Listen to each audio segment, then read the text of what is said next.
Welcome to another episode of the Course Consultant Show. I'm so very, very excited today to bring on a special guest, Lanie. Lanie is a host of the Oh My Growth podcast, where she helps online small business owners get data-driven about their next best month, launch, or collaboration without having to become an analyst to do it. I've been loving Lanie's TikToks, Instagram videos, and podcast episodes. I have been binging these because I love data, I love customer relationship, and I have to tell you, I got this really cool sticker from Lanie, who didn't even know me, just sent her my address, and she sent me a sticker. How cool is that? And I kept looking at it this whole time thinking, I gotta reach out to Lanie. We need to get Lanie on a podcast episode, and here we are, months later, doing this podcast episode. Everybody, welcome. Cheers.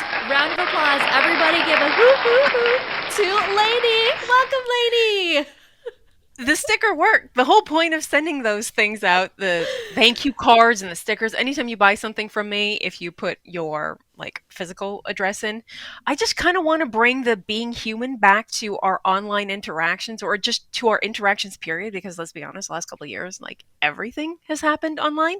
And so to be able to send someone a thank you card and just a little fun sticker reminding them that they're the boss, it's kind of, it brings a little bit more of that in real life connection in just a tiny way, but I feel like it matters, and comments like this always validate that for me. Oh my gosh. Yeah. I kept it in my journal, and I kept looking at it. I'm like, every time I looked at it, gotta reach out to Lanie, reach out to Lanie. So I kept telling myself, I'm going to do it. So this is happening. Lanie, thank you so much for coming on today's episode. I'm so excited to talk about data analytics and how to have better results on repeat. So we are talking a lot about courses, and I just want to talk specifically about some of the things that you've talked on the recent episode. But here I am jabbering on, and I haven't even gotten a chance to introduce you and have you speak about yourself. So could you just introduce yourself and your awesomeness to all the lovely listeners / watchers here on the interwebs? I'm Lanie Lamar. I kind of am to blame for sort of throwing you off, because you said something and it got me all worked up, and then I started just going down that path, which I think is something that we see a lot of online business owners do. So I don't think it will be taken in the wrong way, because we all just kind of have this tendency of seeing something or learning something really exciting and then just going down that path. And sometimes you can get lost doing those sorts of things, and that's why I kind of come into the picture being like, okay, that's great to feel passionate about what you do, excited about what you teach, and really motivated for the people you're showing up for. But is it working? Being able to look at the numbers and understand what the ROI is on all the effort, and making sure that you're getting a return on those resources or those investments. Oh gosh, love it. Okay, so I'm going to ask you a couple questions, and I did not send them to you in advance, so I did not prepare you for the questions. I feel like we need game show music. Right, I know. I need all of your editing skills. Okay, so you talk a lot about analytics. What would you say online business owners should review in terms of their campaign performances? Are there any key performance indicators that we should look at as business owners who either market ourselves for our business or hiring a team of people to actually market our businesses? So if you are hiring a team, first of all, those people should probably be in a position to be like, hey, and we're going to report on X, Y, Z. Whatever it is that we're hiring them to do, they should be able to provide you some data in return for. If you're doing it yourself, which is how a lot of us start, and how I recommend you start even before you start hiring things out, because you know whether something is worth investing in when you start doing a little bit of it, right? So looking at exactly what are you investing your time in and seeing what that return is. So let's say you're investing a whole lot of time on social media, specifically, let's say Instagram. Are your Instagram followers just following you on Instagram, or are they, clicking through from Instagram onto your website? it's great to look at Instagram insights. Those are really valuable in terms of knowing what kind of videos, what kind of stuff are people engaging with on that platform. But you also want to know what is actually driving them to come over to your website. So, like, or is that even happening?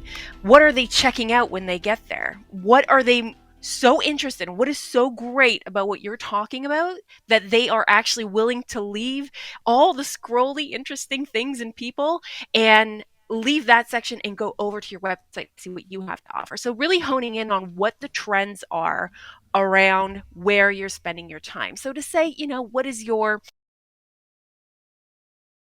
where you're investing your time, your money, your energy, and making sure that you're seeing a return on those, or even just establishing what that return is, because that's where you start.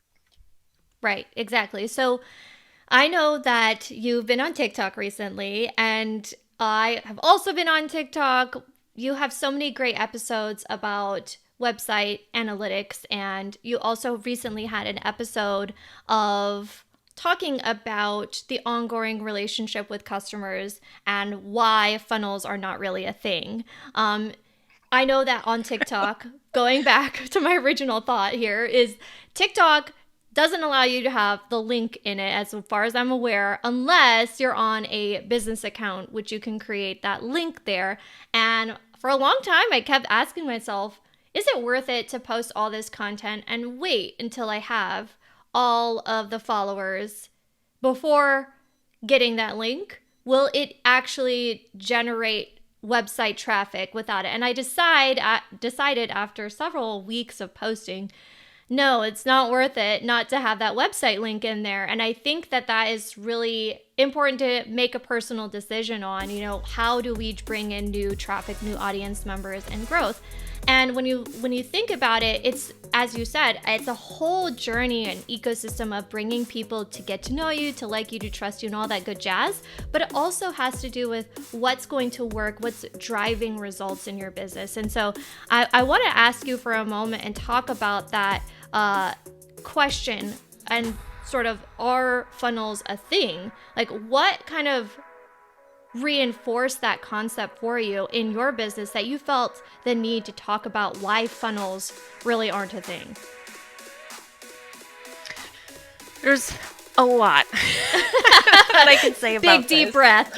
But big deep breath. But I'm just tired of people using that imagery where you're supposed to be, you're attracting people. So I guess that's why we're spending time on Instagram and TikTok, to attract people into our funnel. And then we're supposed to build all this rapport in our email list, I guess. And then we're supposed to convert them to the sale and then spit them out at the bottom. And I guess, where do they go from there? I don't know. The funnel's over. I can't even picture it that way, because yeah, you're spending time on the TikTok and on the Instagram and all these places, and that are not necessarily seeing an ROI in terms of money. But if you're seeing engagement on there, that has to count, in my opinion. Because when you're building that relationship, when you're building rapport, when you're making yourself known for a subject, when people are interested in what you have to say, when they're excited to see you show up in their feed, that's all part of the middle part of that building rapport, for people who have already bought from you, from people who are going to refer sales to you. And that's why it can be so hard to measure. How are you making sales? Because yeah, you might have an email that you sent out, and that's what kind of solidified the sale coming through. But there's so much other stuff that's happening in your business, in how you're showing up for people, that really impacted how that sale got made, that you really can't account for. Right, exactly. And I think when we were talking on your Instagram account, you were talking about how people don't immediately stop unsubscribe from all your emails the minute they purchase from you. In fact, they stay connected.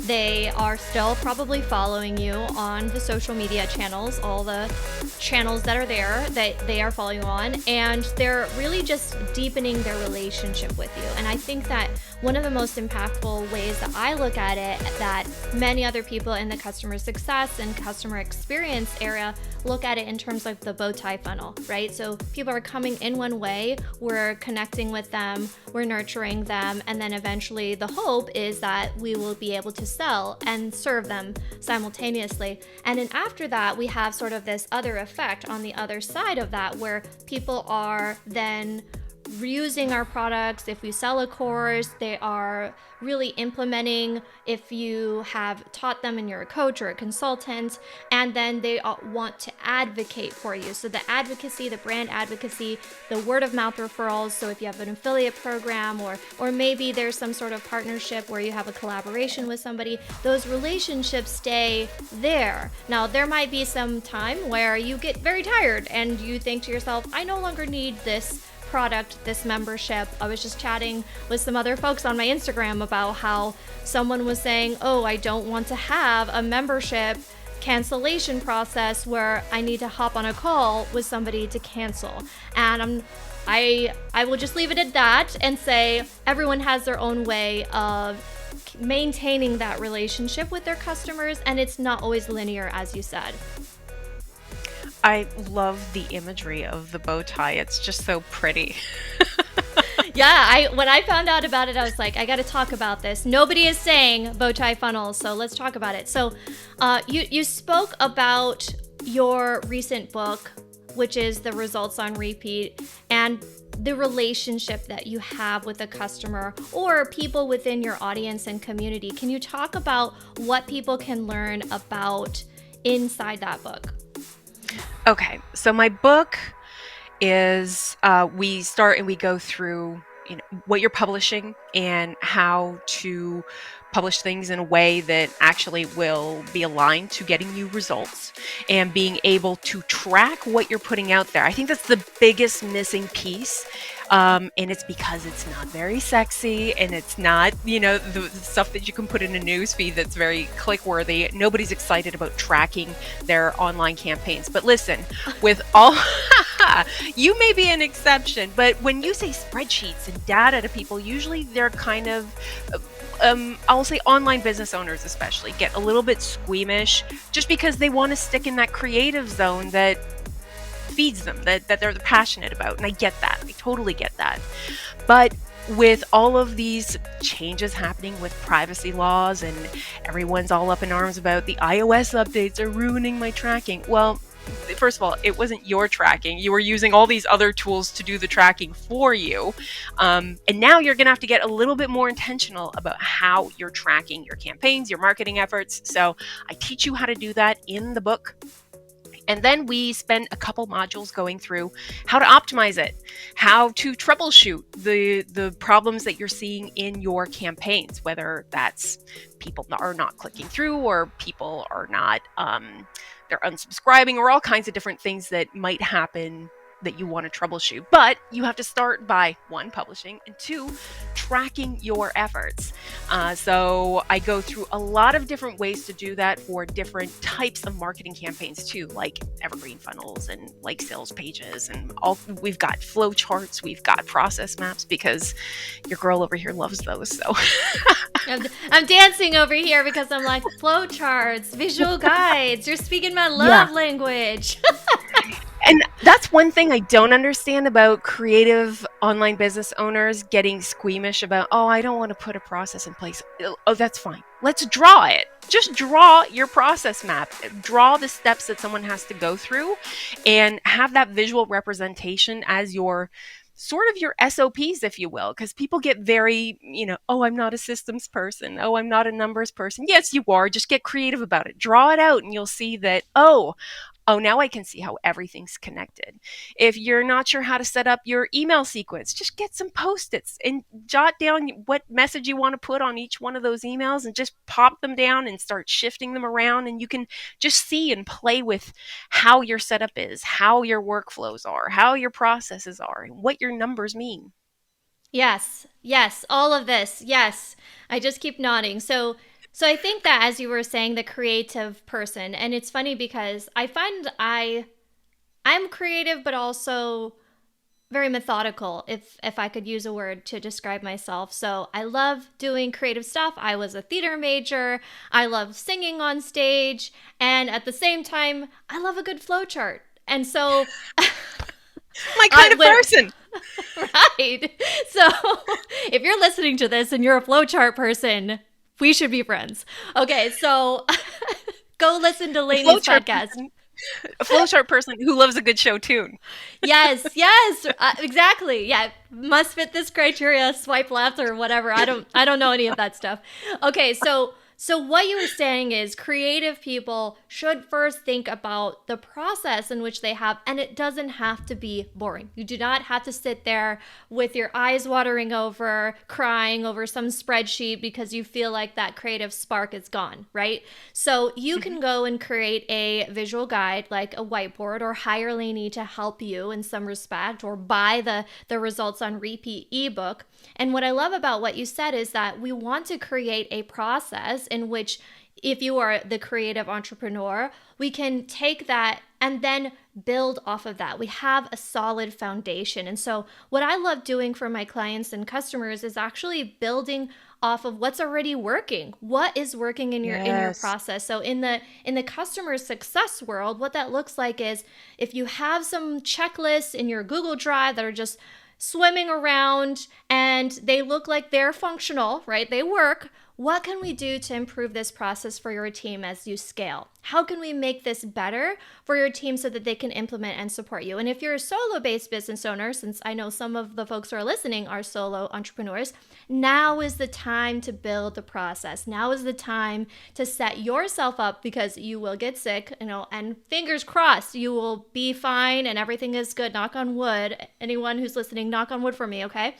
So knock on that wood. If for some reason you need to, go on vacation, right? You want to have these systems Crazy in place. idea. So, right, crazy idea to take a vacation. I'm going to Puerto Rico in next week. So Oh, I gotta have an out of office. I have my, I'm gonna have this whole process, and to have these, systems and tools and resources to understand. Okay, where are some important links in your funnel, right? Where's the landing page? Where is the thank you page? Even just a simple document can just take so much stress off of explaining it to your virtual assistant, your operation manager, or your director of operation manager. And yes, while you help your team understand your processes, give them enough time, because I see a lot of times people say, I'm in a rush. I didn't have time to put this together, this launch campaign, and now suddenly I need to hire a consultant into the business, and we're not giving enough time for that person to actually learn your systems. And frankly, maybe your systems are not really in decent shape enough to help them actually execute. And then sometimes there's some challenges in the communication and the expectations. And so we don't want that to happen, friends. We do not want that to happen. Customer success means you, your team, and your clients have success. Everybody has success. Okay. So, it's one of the okay. things that I see being the most problematic with online business owners is that they look at everything they've built, because you stack your gains up on to one another, and you try this strategy and you try that new, the new thing that's happening, and you add a quiz and you add an opt-in. Okay, you've added all these things. Let's just take a step back, and you don't have to do it all at once. In fact, it doesn't work if you try to do it all at once, but just look at one offer that you have. Okay, so you take that one offer and then you look at one of the ways that you promote that offer, and you map that out. And you can do this, at your quarterly reviews, where you sit down and when I say offer, I mean a pay offer or a free offer, because those free offers still things that you're building your email list with, and there's still something that you're out there promoting actively. So anything that's an offer that you're driving people towards you, just map out how each one of your offers is being promoted and how you're attracting people to your brand with those offers. And just taking that step back will also allow you the opportunity to improve so much easier, because another big mistake I see people making is they see what somebody else is doing, what someone else's marketing strategy is, what numbers they're bragging about. And it's like, okay, fine, but what would that look like for you? Or what does that look like for you? You don't actually know what's happening in their business. You don't really know. One of my pet peeves is when people brag about their conversion rates. I actually don't have a problem with people bragging about conversion rates. I think it's the greatest thing to brag about. But let's be specific about what conversion rate we're talking about, right? Because every conversion rate has a beginning and an end. And it's not, oh, my conversion rate for my launch was 30%. Your conversion rate for what with your launch? And like, what part of your launch are we talking about? So if you have a membership and you're doing, a promotion where you're launching, it's not really launching when you already have it, but the reminder sort of launch of promoting your membership. If you have people coming to your webinar, and then you sell them into joining the membership, and you say, oh, well, my conversion rate was 30%, and you don't really say that it was for that specific webinar. Also, you leave out that it's the wait list of the people going into the webinar. Like, there's so many little factors that you can use to skew your numbers and your results. And unless you know the full picture of what someone is talking about, of where those people started and where they ended up, you don't know the full picture. And that's how you improve, by the way. So let's say you had 500 people come to your webinar, and then 100 people went to the sales page, and you got 50 people to sign up to your membership. Well, if you can increase your people who actually make it to that sales page even by 1%, you're going to improve your overall results, because you're going to get more people seeing the sales page, because the more people, half of the people who saw that sales page ended up converting to a sale, right? So you want to focus on improving that number. It all depends on what your goals are. It all depends on what your numbers are. And you don't know what somebody else's numbers are. You just know what you're working with and what you can improve on. Okay, yes. All of that, all of that, all of that with a cup of tea, please. Okay. No, I love that you bring in the numbers and the conversion rates, because there's a lot of complexity, as you mentioned. So, views, views on the landing page, for instance. And one of the most tricky things is Thrive cart pages. So if we look at it from the sense of, let's say that you do have 50 people hit or I don't remember the breakdown that you provided, but an example, pretending we're going to say 50 people hit the landing page. From that, there's a call to action button, and then the action button leads directly to a Thrive cart checkout page. How many people from the checkout page actually opted in and started putting in their information, how many were abandoned cart, how many people actually completed and initiated the checkout. And then if we want to layer on Facebook ads on top of that, my goodness, well, any sort of paid traffic, we're going to get really into the weeds about all of the nuances between the platforms and the cost per acquisition costs and all of the ROAS and all of that. It's just very complex. And I know you have something to say, so feel free to just chime in. And that's the point of it, right? Because if you're looking to improve your webinar that converts for your membership, that's cool beans. That's what we're focusing on. We're improving that journey. What will get more people who saw the webinar to click through to that sales page? That's a very different task. It's a very different job than trying to improve the people who came through on your Facebook ads to the webinar. That's a Mm-hmm. totally different section of your whole optimization strategy. So when you focus on that one part at a time, you can really see much better results, because you're hyper focused on seeing better results in that one area, as opposed to trying to improve all of the things at the same Mm. time.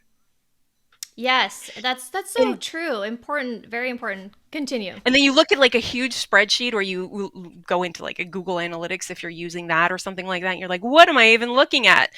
Yeah, I get it, because you don't actually need all that information when you're trying to improve your sales page journey. So if you're using ThriveCart, as you use an example for, all you really need is your ThriveCart data. You need to know how many people were registered to the webinar, how many people actually showed up to the webinar, and then you want to look at that sales page data and see what that map out what that journey looks like, map out what your numbers are, and create a baseline for what you think is, it's not even what you think is good. What you have is good. You're starting from a good spot, and we work on improving that next time. Yes. Yes, I love it. I'm going to have to get the ebook. Okay, it's happening. Read the ebook. Okay, It's all in Melody, there. focus. Yes, everyone listening to this, go run and grab this ebook. It's so fantastic. And just, Lainey's just so smart. So, okay, so one last question as we kind of pull things together here. I want to know, for you specifically, who are also a podcast host, is also a podcast host, you talk about oh my growth moments, and I'm going to just borrow this from you for a moment. What would you consider the definition of an oh my growth moment? And have you actually had an oh my growth moment recently? I have oh my growth moments all the time.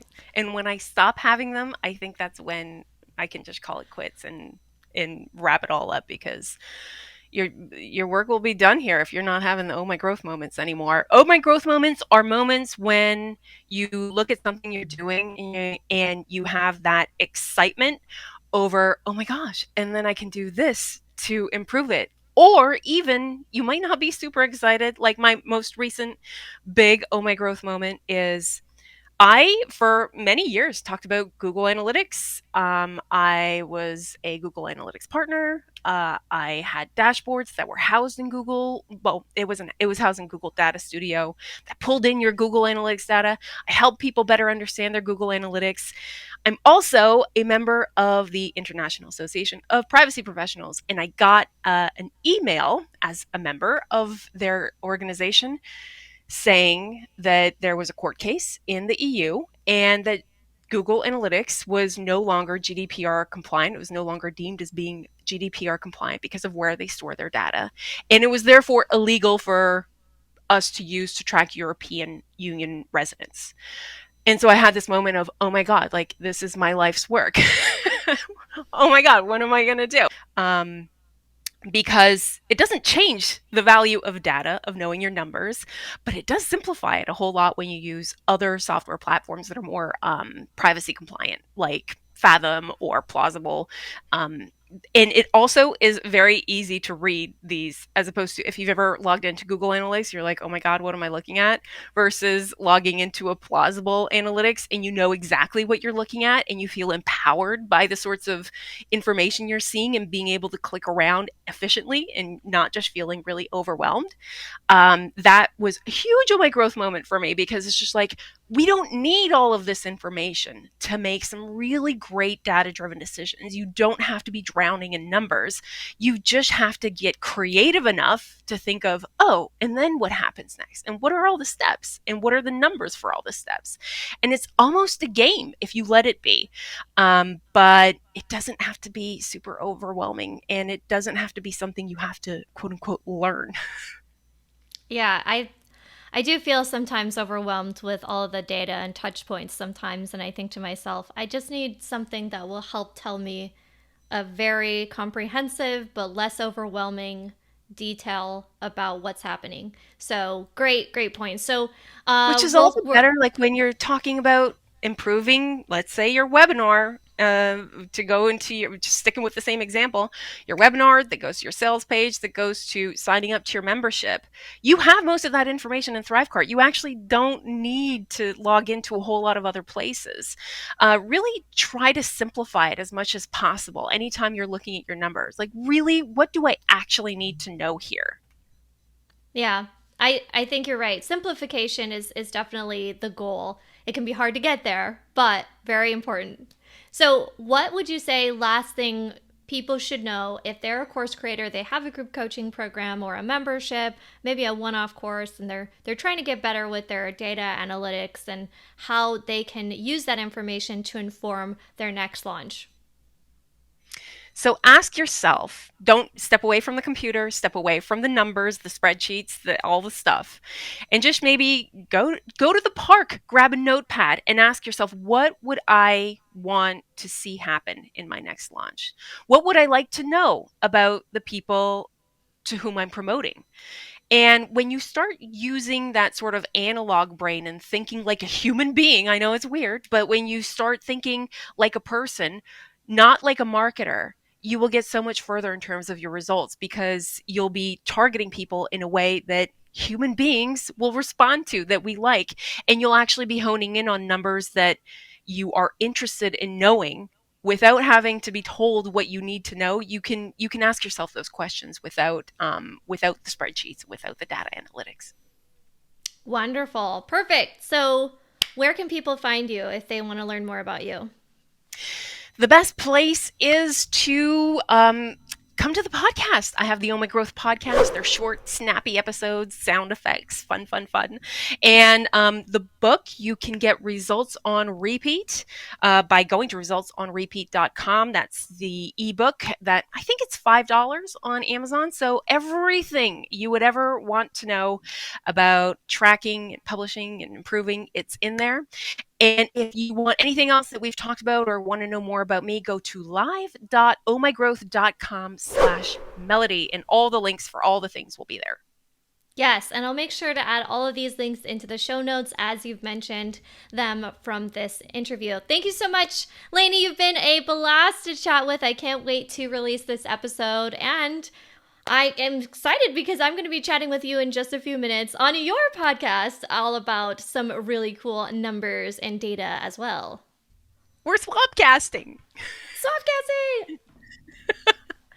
All right. Thank you so much for watching today's episode on the Course Consultant Show. I'm super, super stoked to have wonderful Lanie come join us. And if you're not already connected with me and you're watching here on YouTube, or you're just scrolling your feed on Instagram, maybe you're just taking a look here on TikTok, or maybe even LinkedIn, make sure that you subscribe to my weekly live stream every single Friday at 3 p.m. Pacific Standard Time. Grab a cup of coffee. We'll talk all about customer success for yourself, your team, and for your customers, for your group cohort or program or membership or course.